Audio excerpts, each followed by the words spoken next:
नमस्कार दोस्तों, आज मैं आपको तीज चौथ व्रत में सुनी जाने वाली गणेश भगवान की कहानी सुनाने जा रही हूँ।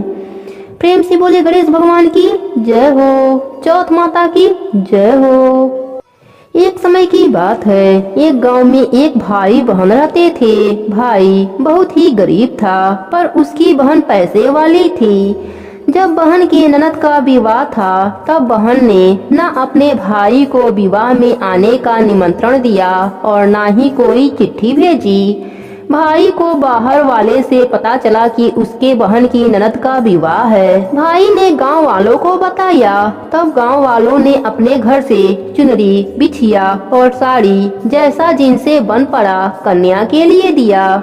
भाई सारा सामान लेकर बहन के गांव पहुंचा। बहन के घर जाने पर बहन की देवरानी बोली, भाभी जी आपके भाई आए हैं। बहन ने पूछा, कैसे आए हैं और क्या पहना है? देवरानी ने कहा, पैदल आए हैं, फटी पगड़ी फटी धोती पहने हैं। बहन बोली, मेरे ससुर हवेली के सामने दुकान में बैठे हैं, मुझे शर्म आती है। भाई को बोलो पीछे के दरवाजे से आए। भाई के आते ही बहन ने भाई को एक कमरे में बंद कर बाहर से ताला लगा दिया।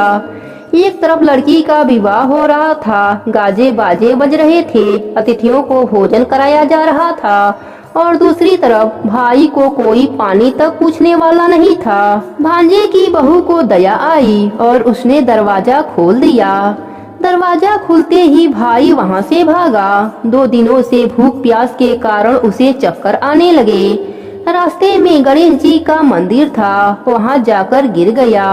रोते रोते गणेश भगवान को अपनी व्यथा सुनाई और बोला, आज मेरी गरीबी के कारण से मेरी सगी बहन ने मुझे धिक्कार दिया। घर जाने पर मेरी पत्नी जब पूछेगी कि विवाह से क्या मिठाई लेकर आए हैं, तो मैं क्या जवाब दूंगा? गणेश भगवान को उस पर दया आ गई और वह बोले, मेरे बगीचे से ककड़ी और तरबूज तोड़कर ले जा।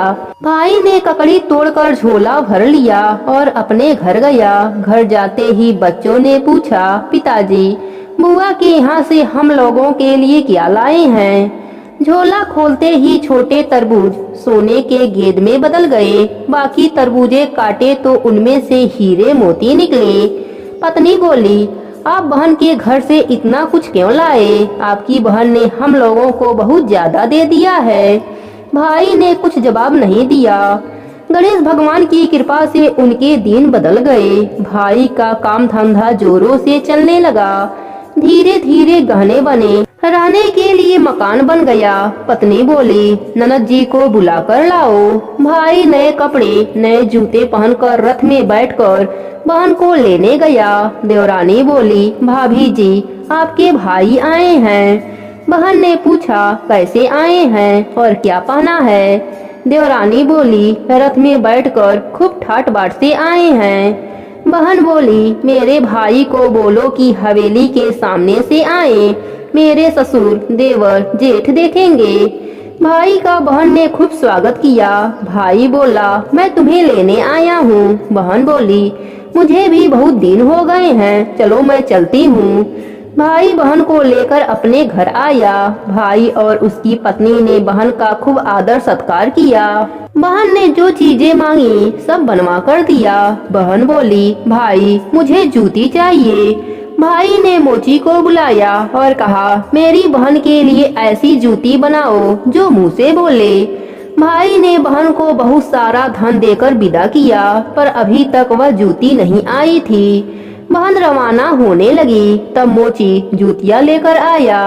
बहन के जूती पहनते ही जूतियाँ बोली, निर्धन भाई की पैसे वाली बहन, गणेश जी का बगीचा नहीं होता तो आज क्या करती बहन? तब भाई की पत्नी ने पूछा, यह क्या आवाज आ रही है? भाई ने कहा, सुबह का समय है, कोई जीव जंतु बोल रहा होगा।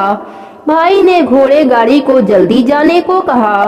बहन के जाते ही पत्नी जिद करके बैठ गई कि जूतियाँ क्या बोल रही थी।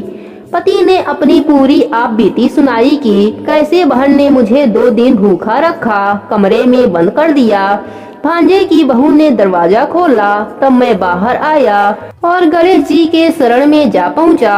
गणेश जी की कृपा से हमारे दिन बदले हैं। उसने अपनी पत्नी को सारी बात बताई। तब पत्नी बोली, अगर मुझे पहले मालूम होता तो मैं आपकी बहन को कुछ ना देती। मेरा दिया हुआ सब कुछ वापस लेकर आओ। तब पति बोला, सुहासिनी के आशीष से ही हमें गणेश भगवान ने सब कुछ दिया है। अगर वह मुझे भूखा प्यासा कमरे में बंद नहीं करती तो मैं गणेश भगवान के मंदिर में क्यों जाता? क्या मैं गणेश भगवान को अपना दुखड़ा सुनाता?